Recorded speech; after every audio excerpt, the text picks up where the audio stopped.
So, good afternoon and welcome to today's seminar organized by the Department of Theoretical Sciences. It is a pleasure to introduce today's speaker, Professor Prashanta Panigrahi of IISERK, Kolkata, who also happens to be an old friend. Professor Panigrahi did his PhD from University of Rochester in quantum field theory, then did a couple of postdocs at the University of Illinois at Chicago and the University of Montreal.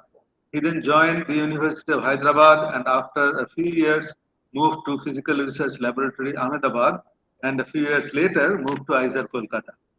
Professor Panigrahi has broad interests in physics, very broad actually, covering formal quantum field theory, nonlinear dynamics, wavelet transforms, and quantum computation and quantum information, as well as physics of cold atoms and molecules. So his talk today will be on the last of these topics, and the title of his talk is SuperSolid in Ultracold Atoms. So, Prashanta, the floor is yours. So thank you, Amitabh, and let me present.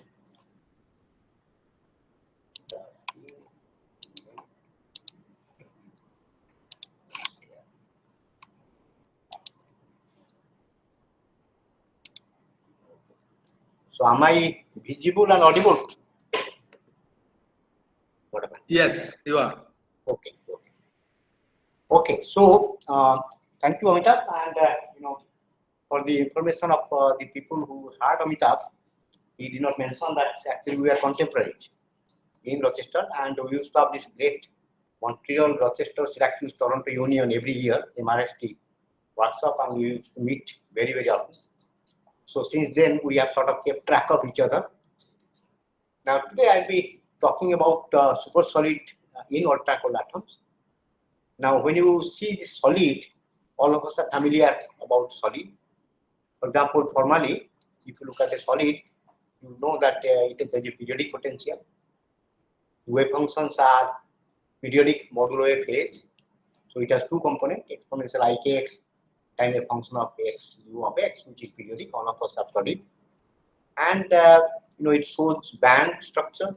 So there are energy versus momentum. There are certain non-allowed regimes. So then you have, if you look at it more from symmetry point of view, you know that there is breaking of symmetry, and these kind of things, breaking and make of symmetry, spontaneous symmetry breaking. Formal condensed matter people and particularly these people have been more used to it, but now it is really coming down to ground level in the sense of ultracold atoms and condensed matter physics everywhere. So, solid we are all familiar. Super fluid, superconductivity also somewhat familiarity, because we know it if you cool something below some critical temperature like liquid helium, it shows this kind of superfluid behavior. Then we have superconductivity. So the supersolid is something which I'll be talking about. It shows both superfluid behavior and solid behavior. What is the meaning of that? As you go along, I hope I will be able to illustrate this thing a bit clearly. So this thing was long conjectured to exist, but since 2019, people have actually shown experimentally in dipolar BC supersolid, and that is without any laser light or something. Sometimes what happens that if you shine laser, it has its own periodicity, it induces cold atoms to get organized. But what they have observed in dipolar thing is this exact supersolid phase. Okay? So that is what I am going to describe. And very briefly, all of you are familiar, talking at SN Bose Center for Basic Sciences, one feels good and happy that Bose-Einstein and condensate is the topic I'm talking today. So I'll be just pointing out this mean field equation for BC, and just tell the story about liquid helium. And as you know, for example, Bose paper on derivation of this band distribution through second quantization was extended to massive particles. That means the distribution had a chemical potential by Einstein, and he promptly realized that distribution function can have a singularity. So, and it was the greatness of Einstein who analyzed separator of the singular part, non-singular part. It's all there now. If you go through it carefully, it's very beautiful derivation showing the observation or possibility of condensation, which are of course seen in liquid helium. So I'll tell you about the story of that. And what are the interesting things about the liquid helium, which taught us a lot? Then I'll get into supersolid phase, starting in 1950s. This up and down phase of supersolid. Then another kind of matter, quantum droplet, which also appears in the same kind of system, which people doing nuclear physics will realize. I will talk a little bit about that, and I'll be talking with exact solutions in one dimension, because these are nonlinear systems, as you will see. But amazingly, they are because these mean field equations, which describe the signs very, accurately, are solvable. So you can actually, some of them are integrable. You can find all the solutions. So to our good luck, we could find some exact solutions, and many of these observed things look like that. So then I'll talk about supersolid phase in both sides, can say condensate, and then I'll conclude. Okay, so here is the mean field equation due to Gross and Pitavesky, 1961. Both of them are, physically well. Pitavesky is very active even now in Italy, and this was given in 1961. Look, exactly like a Schrodinger equation, except that it's nonlinear term here. And it was supposed to describe, this condensation of bosons. Now, if you see it, this pretty looks like, Landau-Ginzburg equation, except there it was a coherent derivative with charge 2. So Pitavesky was a student of Landau, and he intended that this should describe liquid helium, because this was a boson. Landau also used bosons, charge 2 bosons. There the physics were different because of this, spontaneous breaking up local E1 symmetry. You had the massive photon, Maxwell effect, all those things. But let's not get into it. This is much simpler here. It's a boson. Nonlinear term is same thing like we had earlier. In case of atoms, this nonlinearity arises because of scattering. So, and these have been all quantified, not before, for example, superconductor fluidity was discovered. But amazingly, this equation could not describe liquid helium. Why was this? Because liquid helium was at almost like 2.7 degree Kelvin. Although it is very, very cold, but still there are a lot of thermal fluctuation. Furthermore, strong coupling. And because of that, this mean field equation was not valid. In fact, Landau was apparently so unhappy that he refused to put his name, and Pitavesky published the paper on his own. Same year as Gross Pitavesky equation. Now, in one dimension, fortunately, this is called nonlinear Schrodinger equation. Nonlinearity is here, and it came up in the context of optical fibers in 70s. People studied it extensively. There are Soliton solutions, and it's called integrable. All the Soliton solutions, and amazingly, you see those solitons in experiment in optical fiber in the 80s. Now, some of the solutions are very interesting. Amazingly, this same equation, for example, describes the ocean wave. If you search for ocean wave, deep ocean waves, nonlinear Schrodinger equation describes ocean wave, except h bar becomes some parameter lambda. And this equation. Sorry, I have a question. Can I ask? Sure. The psi is still a density wave or some different quantity? I mean, is there any conserved probability conservation? Psi here is actually, it's not a density, it is a wave function, right? No, it is macroscopic wave. Psi star psi. No, psi is the wave function. So psi star psi has the same interpretation of density or yes, psi star? Yes, density. Okay. Psi star psi has density. Density, and one can construct some what is it called, conserved quantity. Absolutely. Okay. Thank you.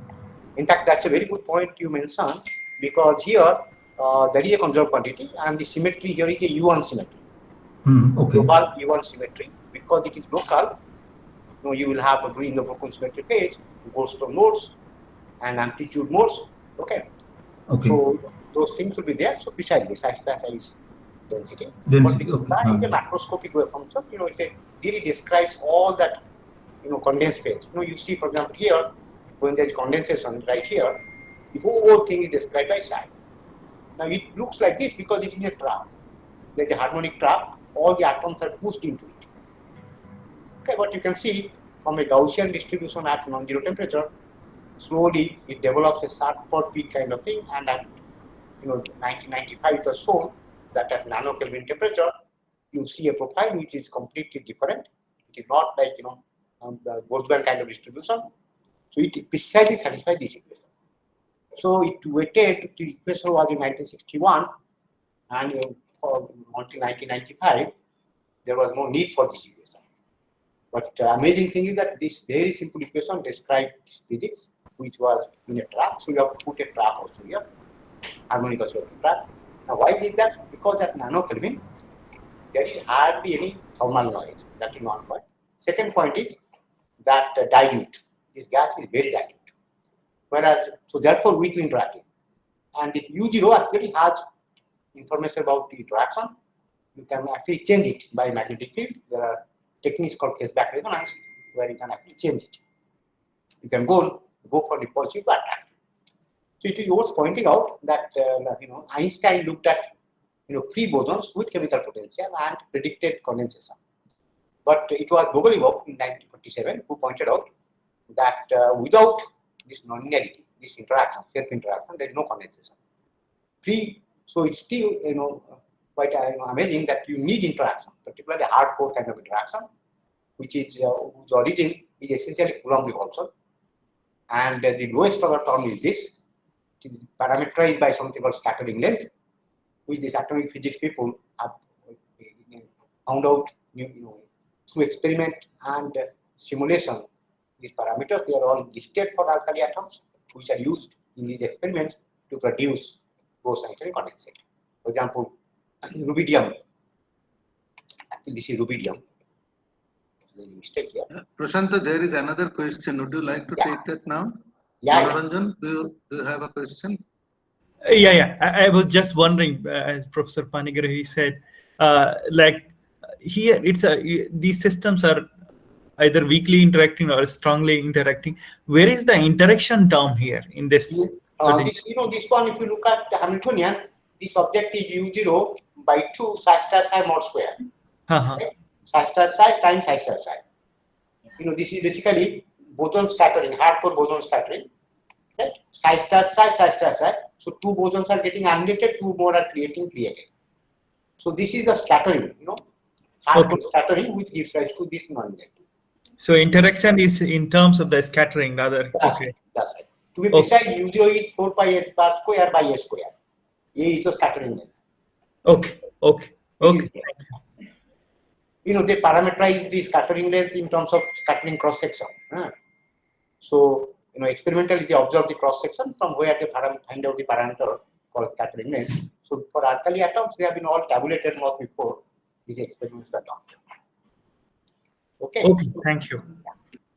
So now, let me go back to this very famous paper where it was pointed out by a very beautiful paper. If you please find time, go through it. I really love this paper, and this is a genius of Onsager, who this is some other Penrose by given, who points out that looked at both sign and condensation and liquid helium, and now, for example, people who are looking at quantum information theory and others who realize that this is the average density, that you take the many-body wave function, integrate out all the particles except one coordinate, what you get is this object, N0, which he called is one particle reduced density matrix. So he actually analyzed this behavior and and found out that 8% of atoms are condensed. And it was so accurate, rho s by rho, and that was what experimentally was there. And it precisely pointed out the criteria where it should be BC, where it should be normal matter. Exponential of this average for n is exponential kind of thing is BC, and polynomial kind of thing is no BC. And now even now also, if you look, people are actually using this thing. For example, this system is still being studied because of vortices and their scattering, and then you have this quantum of the boson. All those things are still makes it particularly out. I'll show you some references. People are still looking at it very carefully. But this is such a beautiful paper, and here he pointed out that there will be no long range of order of solid kind of time. One would not expect B condensation in a solid. See, this was the sentence, this was the proof which hampered the supersolid phase investigation for quite some time. So what if you really look at this paper, what he pointed out is that, this solid he made delta function kind of localization. The atom should have delta function kind of localization, and that will not be possible if you have a superfluid kind of phase. So this paper really, for at least for 15 to 20 years, people actually quoted this no-go theorem, and later on people do not believe when somebody pointed out that is possible. So this is the one, and it's a very beautiful paper, by the way. So he used, Feynman's theory and pointed out that his results agree with, Feynman's criterion. But now, okay. So as I pointed out to you, starting from 1938, now even now also, you see, 2006, people are looking at the vortices, core of the vortices, and how they behave. Still is a fascinating object. And Kapisa, for example, the famous man, got Nobel Prize. And when he came back to Moscow, initially he was complaining about everything, weather is not good. Then his supervisor, dig it out. Rutherford was his supervisor. So Rutherford advised him that a couple of fleas are good for a dog. That the problems will keep you up and you can do good work. So then he started working and studied superfluidity, and of course led to find out many interesting behaviors and to his Nobel Prize later. So now, Professor Srinivasan, who was from Maryland, director of ICTP, if you see, he is one of the active researchers in this area who looks at various quantum properties like here. So now, okay.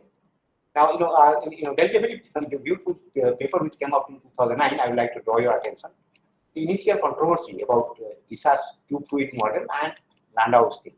Why I am showing you this one is that you will find out how great was Landau and how this thing is still, is the one which gave us the hint how to look for supersolid. So it was this article, if you read, you see these papers, these are the kind of things which are there. Lambda transition, because this flow looks like lambda. So helium 1 is a liquid. Here is your superfluid. Now look at the collective mode. It was Landau who pointed out about the collective mode. Initially, he talked about two of them. Proton, which is essentially arising because of vortices. Acoustic phonon, which is the kind of thing what we encounter in case of the Euler solid. If you remember, acoustic phonon starts from 0, omega is equal to ck. So now there is a gap. You have to give some finite amount of energy to excite protons. So that was Landau. And then actually 1941. Now later on, he actually changed it. He combined both of them. That that actually is nothing but one kind of collective excitation which show the minimum, so-called lepton energy gap. You will realize that recently the supersolid phase, when they found out experimentally, they actually were looking for this. If it bends, the moment they identify that the lepton gap, they find that supersolid phase forms around that. So even now people have not been able to derive this thing very accurately theoretically. Of course, numerically Monte Carlo gives this. Feynman actually sort of got this, that there is a maxima after which it will start lowering. But so far, this whole thing nobody has got. But supersolid phase, if you see recent experiments, this existence of proton minima gave rise to instability, which led to supersolid. Okay, so as I told you, it was the paper of that 56 paper which created a lot of roadblock. Then Chester and Cornell looked at it in around the 70s, and he found out that they can in fact coexist. And he pointed out that if you look at single particle density matrix, if it's not a delta function, if you have diffused density, then it's possible. So he called it quantum crystals. And since then, people started taking it seriously. But of course, and what is the system? Same, liquid helium. They look for a solid liquid helium. And numerically, this kind of phase diagram was found. Normal solid, normal liquid, super solid, superfluid. Now, it will be understood because of pressure. You put some pressure and at low temperature, you will be able to define it. So this is the phase which was predicted, and they are essentially led by Kim. But there is no still now no concrete evidence in liquid helium, and basically they look for rotational inertia, and there have been hints of it, but so far no such clear transition. But you will see the 2021 paper of supersolidity in cold atoms where this method also is used, and there was a very clean signature of supersolid transition. Just very recent result. All right. Now, this Andreev and Lipschitz, they also had a couple of very defining papers in 70s, early 70s. And there's a very beautiful book, very thin book by the publisher Lipschitz, where you find out quantum theory of solids. This is described very accurately. So then indeed it's possible that if you remove the restriction of delta function kind of localization, if you have diffusive kind of density, then it's possible that superfluid and solid can coexist. You can call it a quantum crystal. So more formally, for example, off-diagonal long-range order, which is superfluid, plus long-range order, which is solid, can coexist. So now, so in this case, symmetry breaking is very interesting. Why is that?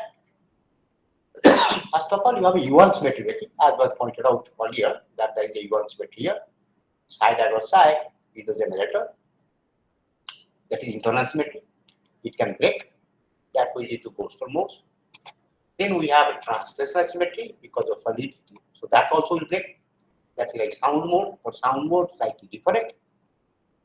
So therefore, all these things can mix. Now there are, as particularly these people will tell you very emphatically, internal symmetry and space-time symmetry do not mix. So this is a non-relativistic system. So there are some interesting physics going on here. You will find out.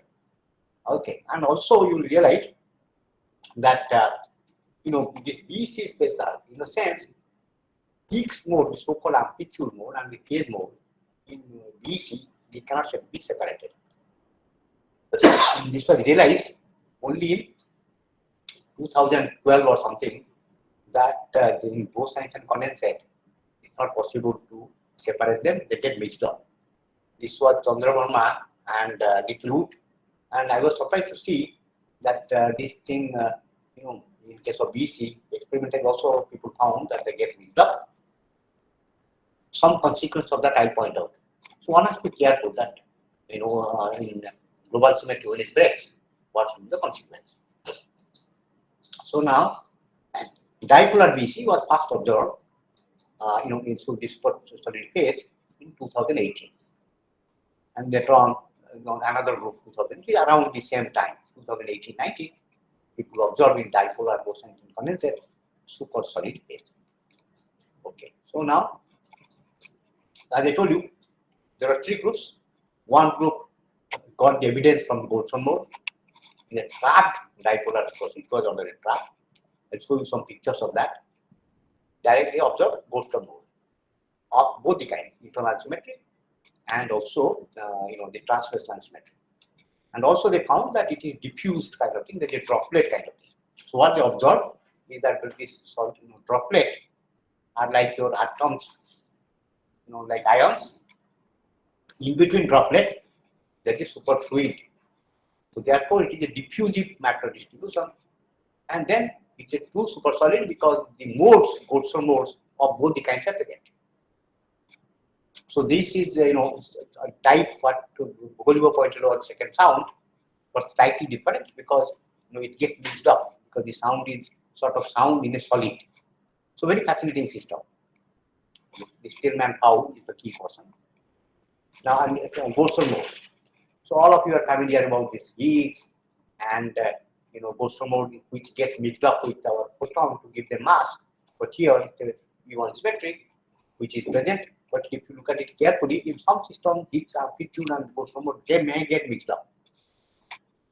So they observe this kind of vibration. You see here, there is a vibration which is like amplitude vibration going on this way.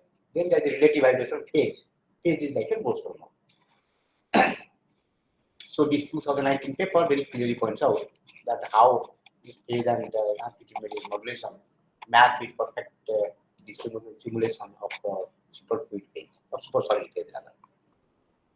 Okay. This was a metastable state, supersolid phase.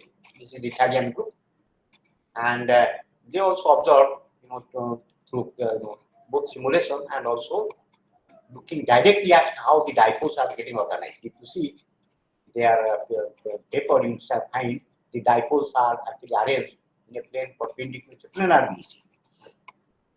So now, okay, and this is the one of the recent papers, 2020 paper, where this supersolid was manifested through rotation. It was originally attempted for liquid helium, that of course did not happen. Now here they could see, and you can see the very precisely they looked at this droplet kind of feature, how they get cell bound, where exactly transition takes place. Now tunable scattering length, that is basically interaction, and interaction you can actually tune, and this is in a track, harmonic track. So very simple system, same dipolar system, a little complicated because vectors have to be present, but numerically, very systematic study have been carried out. You can see here the transition from the superfluid to the supersolid phase is characterized by a jump in the moment of inertia. Okay. And this instability, as I was mentioning to you, is this called seizure mode here. Okay. Okay, so now this is another one. The transient superfluid phase was observed. This is in the array of dipolar quantum droplet. You can see here droplet is the key.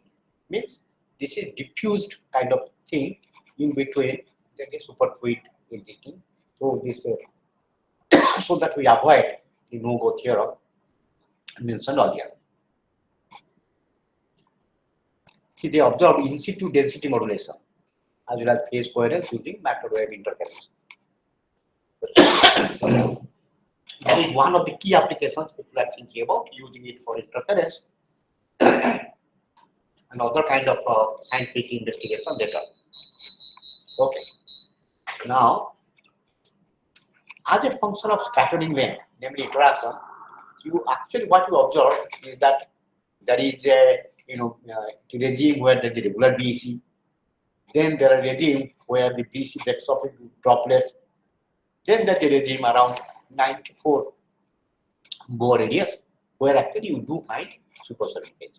So in one system, by tuning the interaction, you can observe all the phases.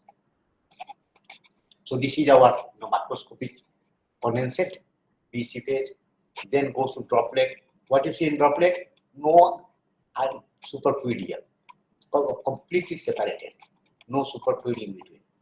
So that is droplet. And you see here, there is a superfluid background. These two fellows have decreased, there is superfluid background. That is your supersolid phase. In fact, you can really tune. Okay, so now the density fluctuation I was talking to you about this Higgs mode. This has been carefully studied very recently, 2021. So they have looked at how in the superfluid supersolid boundary exactly what happens. So it's a very active area because it is an area where what we have learned from symmetry perspective, like Boson modes, the intermixing, all those things happen simultaneously. Okay. So now you can see, these people did a very careful analysis. I want to show you because it is this rotor mode. You see, excitation energy. It is the moment rotor mode forms, that instability gives rise to supersolid phase.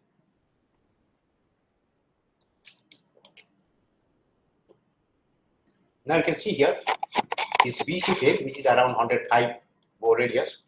This is the scattering length. You see coherence all over. It's all over, there is coherence. Now in supersolid phase, you see there is coherence in between. There is droplet kind of thing, still coherence is there. Isolated droplet, in between there is nothing. You see white.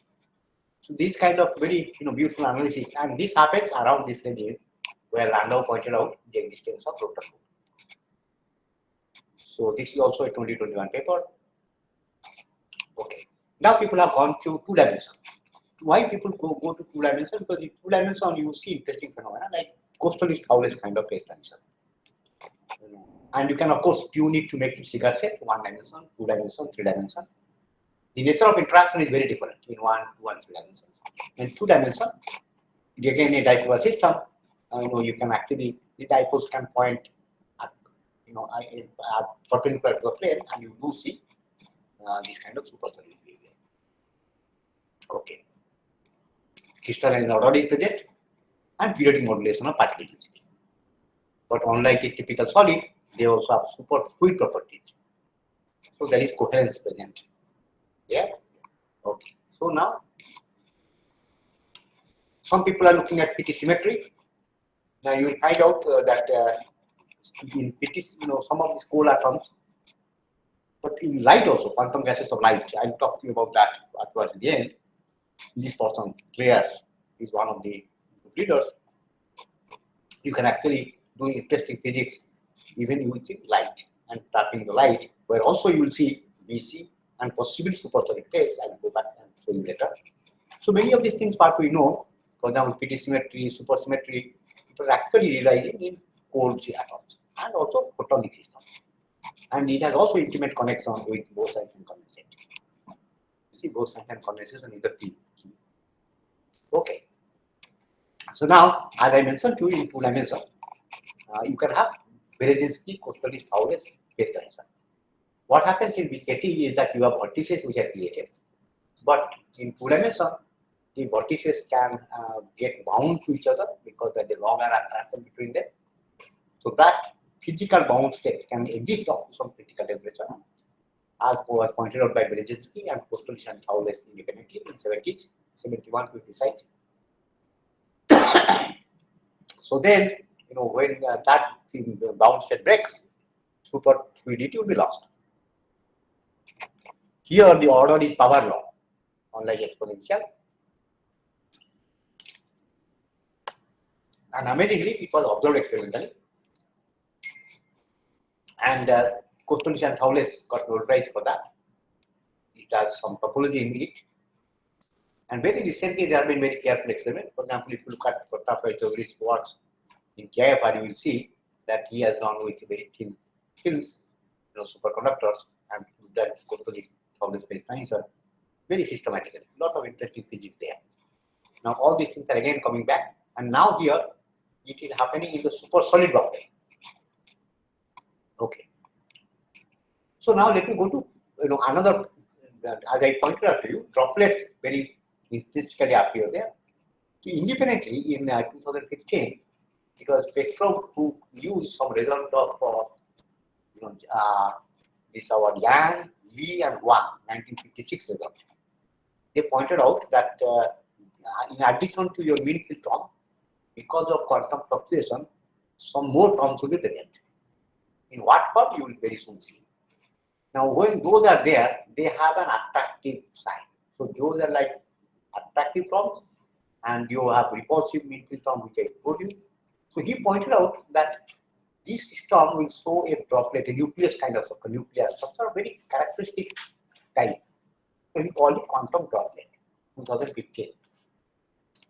And interestingly pointed out, if you take a 2-component BC, which people are studying very carefully those days, in certain parameter domain, you exactly find the same kind of behavior.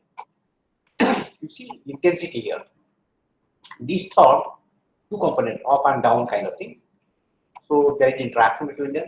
You can actually have a regime where this interaction essentially can be taken such that you write in terms of difference like a 1-component theory. And he analyzed it carefully, found that indeed you can have a mean field description with your nonlinear Schrodinger equation plus an additional term due to Lee, Wang, and Yang.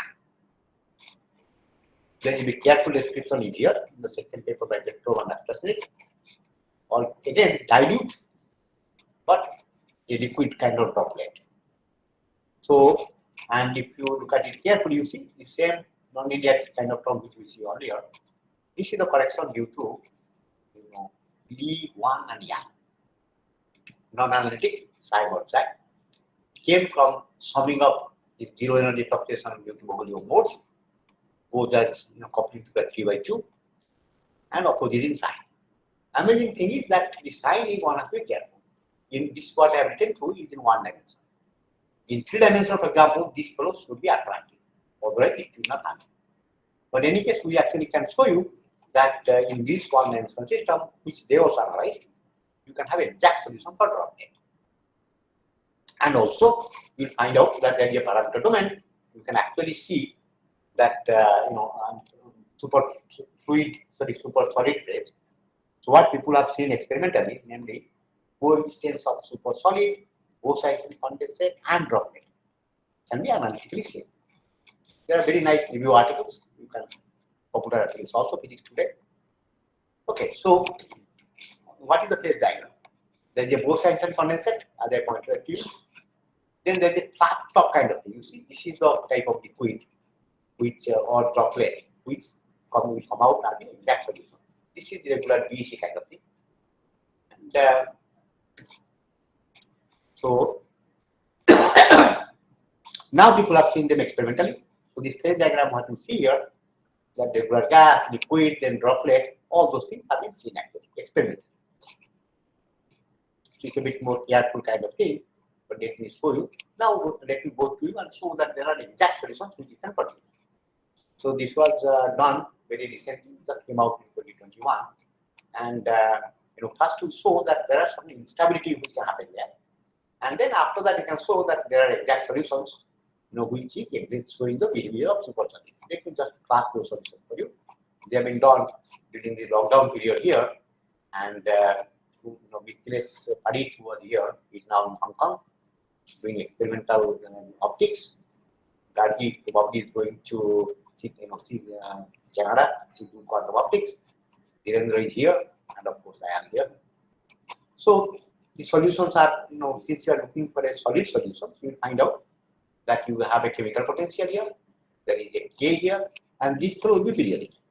I am taking like a moving type of wave type of solutions, but you can put velocity equal to 0 and get the solutions. So very much like your thing what in a regular solid, this flow will be periodic. This flow is your block wave. Equivalence like K is a block wave.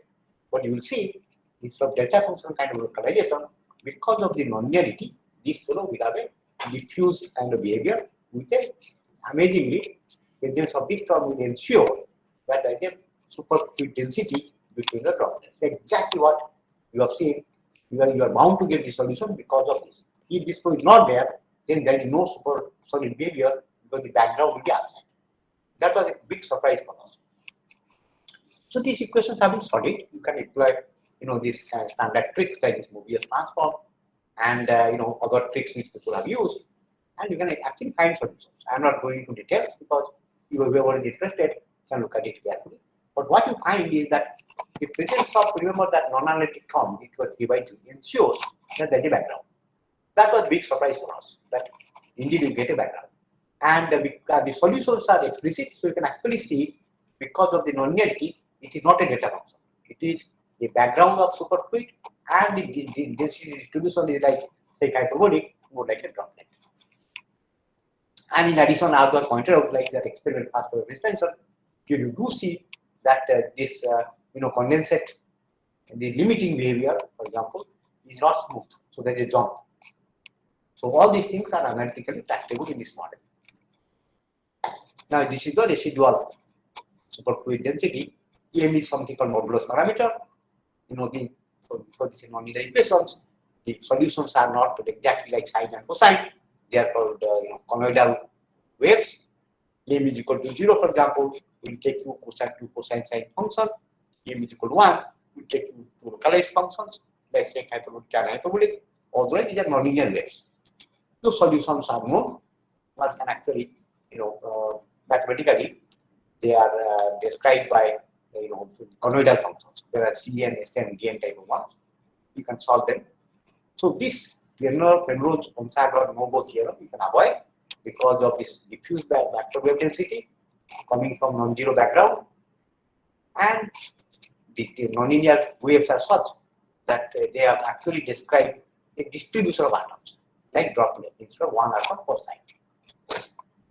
Okay, So explicitly, there are different kind of things. You might be wondering, can I have a sign kind of solution? Answer is that in general, sign cosine type of solution will not be possible, but you can check that through inverse kind of transform, you do have these kind of waves of the same periodicity but of different nature.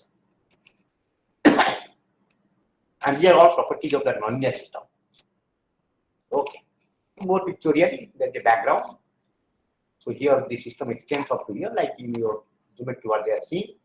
So this kind of picture they had also mentioned, and there's the diffusive background. And more interestingly, you find that when you look at the chemical potential, this chemical potential lower bound is exactly that of the droplet with Petrobot form. Now, therefore, one would think that in lower dimension, particularly in one dimension, because the droplet is more uniform as compared to the super solid kind of phase. So one would expect this fellow to appear more naturally. And if you see the phase diagram, for example, of course, in different parameter domains you realize it, but the instability to super solid is actually much stronger as compared to the pure droplet. But this needs more careful study. But the chemical potential does lie between the this whole domain, and this is the lowest point is the one which is super this droplet of petrol. Energy per particle, nothing very big deal. Now, so when you have droplet, nonlinear systems have sort of a kink anti-kink kind of solutions, which people both Cornish macro and particle kinks are very familiar. For example, if you look at this polyacetylene, you do see kink and anti-kink kind of thing. Whenever there's a nonlinear theory, like lambda hypothesis kind of theory, you expect this type of behavior. Of course, here also it is there, but amazingly, same coupling, this Lee-1 Yang correction ensures that it is more like a front. Front means there is a background over which a wave produces. So it is not like a pure kink anti-kink where the purely tan hyperbolic kind of solution. So there is a background, so they look more like a front. So this paper also has been published recently, 2021, with Aradhya Sukla was a postdoc here, got a faculty position now in Mathura. Niraj is a PhD student here, just came out. You do see that kind of solution, but that's the background. So now, when you compute the energy, you can expect, but these things have not been seen experimentally. You can compute both momentum and energy and find out the dispersion. Okay. Now I'll show you that I'll go to another system, this photonic supersolid, which I had mentioned earlier. In fact, experimentally, it was pointed out in 2010 that you can have actually photons, a supersolid of photon at room temperature. That experimental paper I'll show you. What happens is that they keep these chemicals, some kind of dye, inside a detonator. They are so that the photons get absorbed and emitted, and they do come to equilibrium temperature T. That was the nature paper. Subsequently, they show that by increasing the chemical potential. What do you mean by chemical potential? It is this K momentum. You go to Helmholtz kind of equation. There you have a cutoff K that behaves like the chemical potential for photon. By adjusting it, you can have actually a transition to BC. What here we pointed out that there is a parameter domain where you can move to BKT. And as I showed you, we are carefully analyzing if the phase which they saw experimentally visit this parameter domain. Now we are actually looking at it. So this was 2021 paper, and our theory paper had come out much earlier. So the arrangement, when one tried to do it, they put it inside mirrors. That experimental paper which I was pointing out, this was actually curved mirror. We have replaced it with plane mirror. So one has to see a bit carefully what they are seeing and what we are seeing. As I told you, there are two papers in 2010 in Nature. One established that the system is actually thermal. Photons are in equilibrium and have the chemical potential. Then subsequent one showed that at room temperature you can have a super fluid of light by looking at the coherence. So what we pointed out that there's a possibility of creating vortices, and they can also bind. So now let us look at this same system. Is it possible that you can have a photon condensate? That where then you can have a super solid phase. And amazingly, answer is yes. You can actually go to same system. And so there, for example, what you find is that the two-dimensional system, because of the symmetry, boils down to one-dimensional nonlinear equation, except that you have the same kind of nonlinearity, but now there is source term. So now if you can find solutions, the earlier one where we showed analytical solution with the D1 correction was sine or psi kind of thing. But here, if that is not there, you have a source term. But the amazing thing is that these kind of equations also can be solved, and you can exactly find some periodic solutions driven by a source. So I'll give you some exact solutions. A very simple solution is this. You can have much more complex solutions, again conoidal waves, and you do find that there are precise parameter domains and negative chemical potential, like in the case of BC. Okay, you find that indeed there is a SuperSolid kind of phase. So I'll actually, so you call it photon crystallization. There is a background again, between the background, and light gets crystallized to droplet kind of thing with a background here. And in fact, you can tune it because it is something like a source. You may wonder what is the source. Actually, in two-component BC, you can find out one polarization. The two polarizations decouple. One polarization can be thought as driving the other. That is how we got the equation there, that one polarization is like a source and modulating the other polarization. So if you look at their mean field equation in two dimensions, you do find that you can have a parameter domain where this kind of thing can happen. Okay. Now, superfluid density you can actually compute, and you do find that it's always, there is this phase, the superfluid, which is always above zero, and diffusive background is present, and atoms are actually dispersed. And you can change your parameters and find different kind of configurations. Now here there is another configuration, for example, this is more superfluid because there is zero here. So superfluid phase, different kind of structures in different parameter domains. Now SuperSolid phase, diffusive behavior with defocused presence of droplets. Okay, so now I think I will summarize that. So you have, the physics of cold atoms is quite interesting. Many symmetry aspects people are looking at carefully now. Now, earlier people used to look at mean field equations, which was to properly quantified through this lambda type kind of theory with scattering length. But as we know, in case of scattering, there could be more corrections coming because of quantum nature, like quantum fluctuations. Those has to be accounted for. For example, in field theory, we do sum over a class of diagrams, and as Amita would point out to you, effective potentials are computed where non-analyticity may manifest. We can interact with a classic example where if you sum up a class of diagrams, you come up with effective potentials which can break the symmetry, even if the symmetry was intact at so-called tree level to start with. So quantum fluctuations can indeed break symmetry, and finite temperature can restore the symmetry. So those kind of things can arise due to quantum nature. Cold atoms provide a venue where you can actually find applications of this, and you see the physical manifestation. So one of them I showed you that in 1956, Li, Yang, and Huang, they had derived that result, that they took 1947 paper of Ogolivo and summed over a class of diagrams. When you sum it up, then you do find non-analytic term. So they found this psi mod psi 3t/2 kind of term. That gave rise to a correction which is like a mean field correction but opposite sign.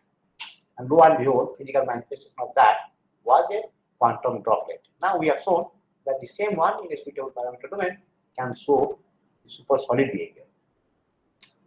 But the dipole and BC, what they have seen, is slightly different from our system. Our system is in a small parameter domain of that dipole and BC. So one has to clearly see if that extends to other domain also. And one more thing to point out to you, that 3-dimensional, 2-dimensional, 1-dimensional physics is different. For example, 3-dimensional, you need attractive self-interaction for droplet to occur, and different parameter domain for SuperSolid to occur. one dimension is different. Fortunately, in one dimension, we can actually solve and get exact solutions. So what we showed that there are exact solutions which precisely show how you get rid of this constraint due to Penrose, and analytically due to the quantum corrections, how a background arises. So, and in principle, you can compute the single particle density by integrating out other degrees of freedom. We can now compute something called the G2, which shows the quantum nature, as was seen in case of lasers. All those things you can do analytically in 1D. Others you have to, of course, do. And those things kind of investigations are required more carefully because people are now observing different kind of symmetries getting mixed up.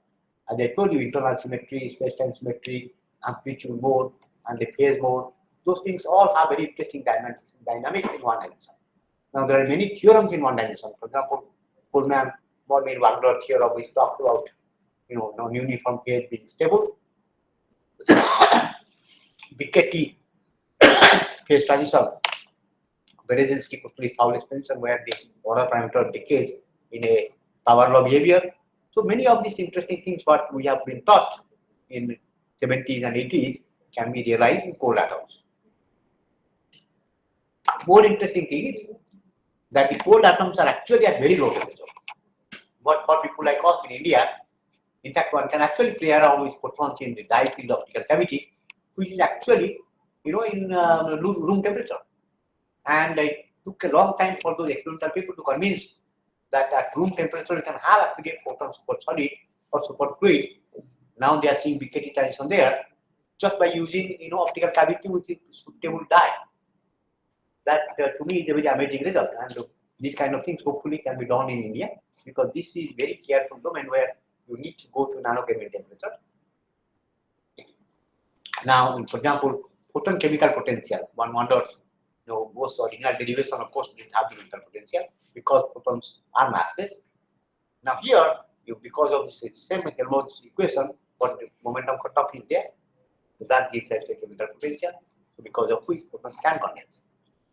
So now there are two polarizations, you see the use of them. One of the polarization dominates over the other, so that becomes like a current. So it's a driven system. So you can actually tune it.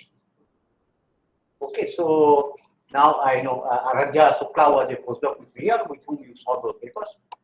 Now Avinash has helped me prepare many of these things. So I acknowledge only some of this work was done from the money from Waste project of Government of India. We hope that these kind of systems can find application, particularly the photon condensate at room temperature in dye field cavity may possibly find applications in quantum technology. Now, many people have contributed. Vivek Batch was here, with whom I discussed and collaborate even now. He's in IIIT Vadodara. Aradhya has just left for Mathura. He got a faculty position there. Dheeraj is continuing his PhD. Yatresh is in Hong Kong right now. Dhirendra is sitting right here. Now he modified the things and he's a collaborator also, student and collaborator. Gargi was here during COVID period, and now she's going forward to Canada soon. Samik Yogi is the first year student from IISERK Berhampur, who amazingly worked out many of these things independently. So I thank you here and open for questions. So if there are any questions, please ask them now. Brother.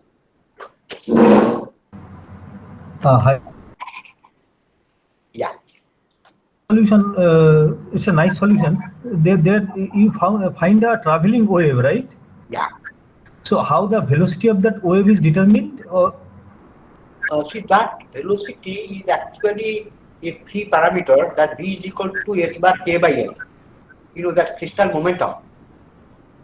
See, when you are a supersonic phase, one has to be careful.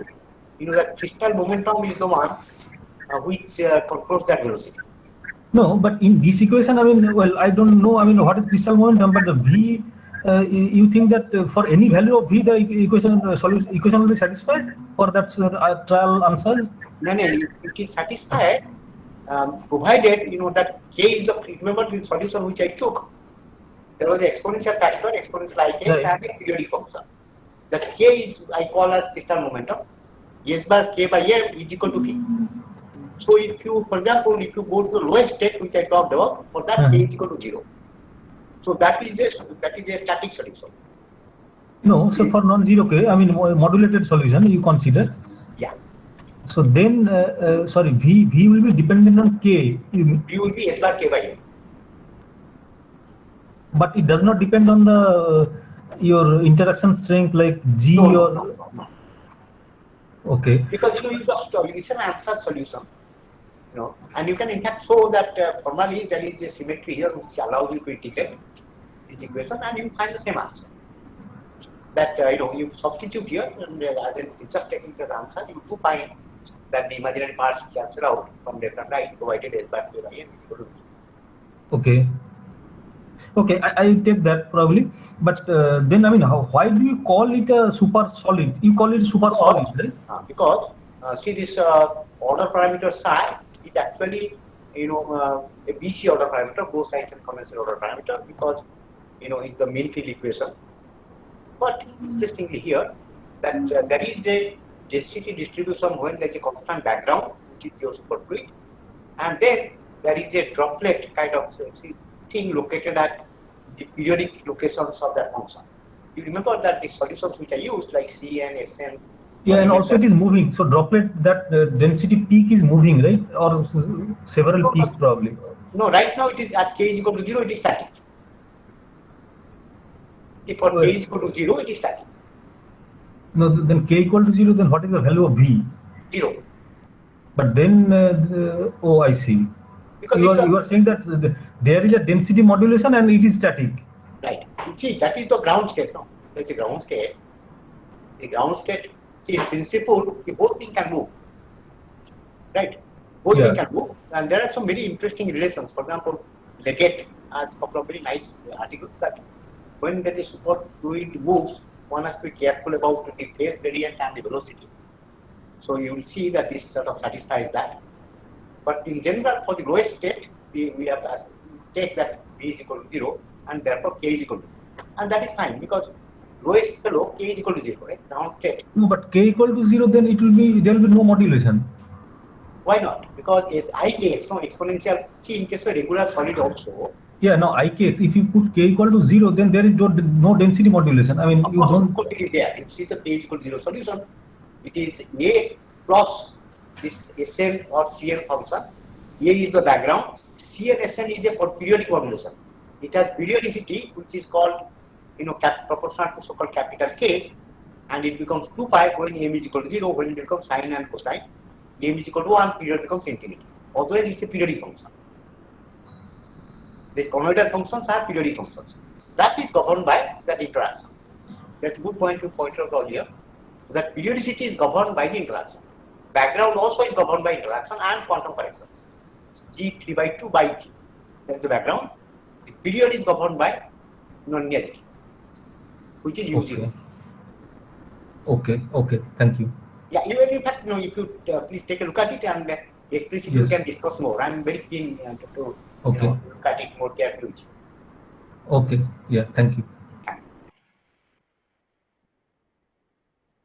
Any other question from anyone else? So if not, I have a very small question. Yeah, can I stop sharing so that I can see your faces? Yes, please. That's fine. So so I have a small question. It's that can you do this with fermionic fields? Can you do this with fermions? In fact, you would have this kind of vicious kind of. Yes, that's what I was thinking. Yeah, in fact, you can have. That is, this BC crossover is there. Okay. Right. So that regime is a bit more tricky. There are, people have done some mean field kind of thing, but that is actually a bit tricky. You really have to deal with fermions. And this transition regime is very interesting because transition regime at Flemish, there is no interaction. It is a unitary gas. Okay. But claim is that this ADS CFT kind of techniques apply there. People are able to find some exact correspondence in that regime. So that's a bit tricky. That regime is a bit tricky. Is there any phenomenology? I mean, when you say ADS CFT, people are studying it. If you want, I can send you some papers. Deborah Jeans. Yes, maybe that will be nice. Yes.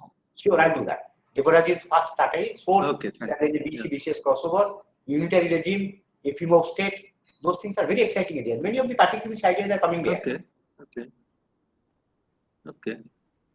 Anyone else? Any questions? Okay, if not, let's thank the speaker. It's a very nice talk, Prashanta. I think a lot of people enjoyed it very much. So we hope to see you again some other time. Sure. Thanks, Amitabh, and thanks, Sunandan and others for listening.